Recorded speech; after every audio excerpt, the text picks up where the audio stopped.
нийслэлийн засаг даргын тамгын газар, нийслэлийн боловсролын газар, нийслэлийн цагдаагийн удирдах газар, тээврийн цагдаагийн алба хамтран шар тарцаг аяныг өрнүүлж байгаатай холбогдуулан нийслэлийн Чингэлтэй дүүргийн 43 дугаар цэцэрлэг шар тарцаг аянд нэгдэж байна.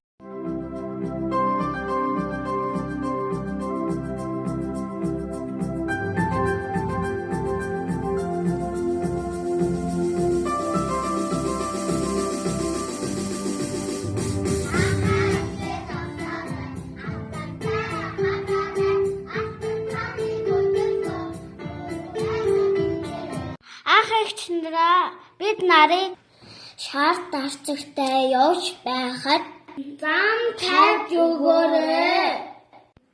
Нийслэл хотын солилын иргэн та бүхэн бидний хойш ирээдүй болсон бяцхан мөрсөн аюулгүй байдлын төлөө шар тарцаг байран зогсож буй хүүхэд багчуудаа зам тавьж өгнө үү хэмээн Чингэлтэй дүүргийн 43 дугаар цэцэрлэгийн нийт хамт олонны өмнөөс уриалж байна.